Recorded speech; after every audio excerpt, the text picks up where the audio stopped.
In the summer of 2010, the NBA shifted on its axis. LeBron James, Dwyane Wade, and Chris Bosh formed a super team in Miami that felt inevitable. It wasn't just a roster, it was a statement of intent. The rest of the league was looking for a way to survive, bracing for a decade of South Beach dominance. But in Chicago, a 22-year-old from Inglewood wasn't looking to survive, he was looking to conquer. Derrick Rose didn't just become the youngest MVP in history, he became the focal point of a team specifically engineered to dismantle the Heat. While the world watched Miami's glitz and glamour, the Bulls quietly built a 62-win juggernaut with a defensive scheme that would revolutionize the NBA. This is the story of the 2011 Chicago Bulls, the team that found the blueprint to stop LeBron James, and the tragedy that prevented them from finishing the job. To understand why this team was so special, you have to look at the math. To beat LeBron,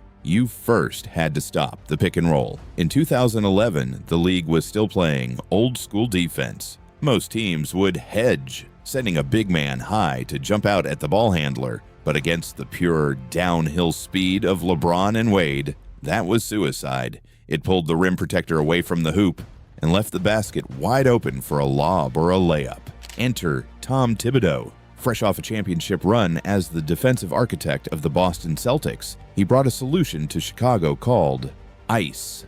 The goal was simple but revolutionary. Force the ball handler away from the middle of the floor and toward the sideline at all costs. By icing the screen, the Bulls guard would jump over the pick, blocking the middle, while the big man dropped back into the paint. They effectively shrunk the court, turning the hardwood into a narrow corridor. They were gambling, daring LeBron and Wade to become perimeter jump shooters. At that point in their careers, it was a gamble the Bulls were willing to take. But a scheme is only as good as the players executing it. Behind this wall was Joakim Noah, the defensive heartbeat of the franchise. Noah wasn't just a center, he pioneered the role of the modern mobile big man. He patrolled the 2.9 zone, staying in the paint as long as possible without a violation, screaming out coverages and directing traffic like a middle linebacker.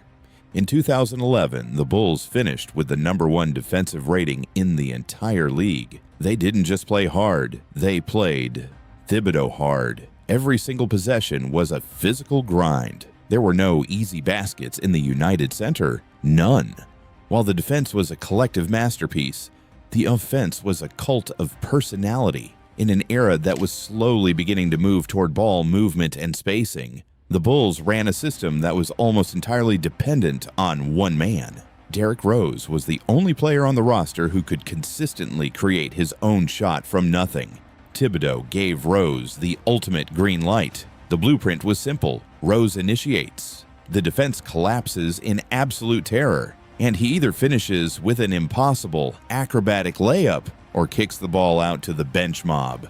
The bench mob wasn't just a group of reserves. They were a tactical extension of the blueprint. Kyle Korver for spacing, Taj Gibson for grit, Ronnie Brewer for perimeter defense. They didn't need to be stars, they just needed to be reliable outlets for the gravity Rose created. For 82 games, it was unstoppable. Rose wasn't just fast, he was a tactical weapon. He played with a level of controlled violence that forced defenses to abandon their assignments just to keep him out of the paint. He was the engine that made the entire machine work, and at 22 years old, he was carrying a legendary franchise back to the heights of the Jordan era. He gave a city hope that the super team era could be defeated by homegrown heart. But as the 2011 playoffs proved, having a one-man offense creates a single point of failure. When the Miami Heat finally figured out how to slow Rose down by putting LeBron's massive frame on him, the Bulls didn't have a plan B.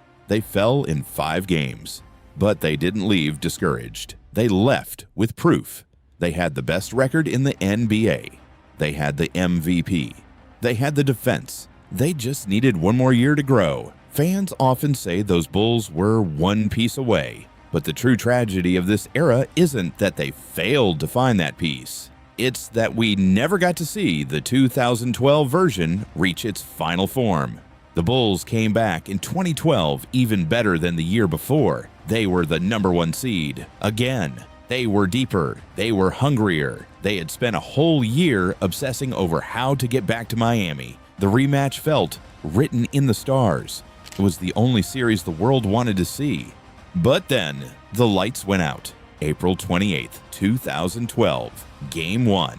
The Bulls were up by 12 points with only 1 minute and 22 seconds left on the clock. The game was over. Rose should have been on the bench, resting for the long road ahead. Instead, he drove to the lane, hopped, and his left knee gave out. One hop, one pop, one ACL tear. That moment didn't just end a championship pursuit. It ended an era. The blueprint to stop LeBron James was still there. The ice defense was still elite. The coaching was still top tier. But the engine, Derrick Rose, was never quite the same. The explosive, gravity-defying version of Rose that changed the geometry of the court was gone, replaced by one of the greatest what-ifs in the history of professional sports. The 2011 Bulls remain a ghost in the modern NBA. You see their influence every single night, every time a coach ices a side screen, every time a team packs the paint to stop a superstar. They are using the DNA of that Chicago team. They didn't win the championship. They didn't get their parade. But for one glorious season, Derrick Rose and Tom Thibodeau made the inevitable Miami Heat look human. They provided the map for how to fight back. If Rose stays healthy in 2012, does LeBron James ever get that first ring in Miami? Or would the Bulls' blueprint have locked down the East for a generation? The answer is buried in the floorboards of the United Center. This is at Skem Sports, and we'll see you in the next breakdown.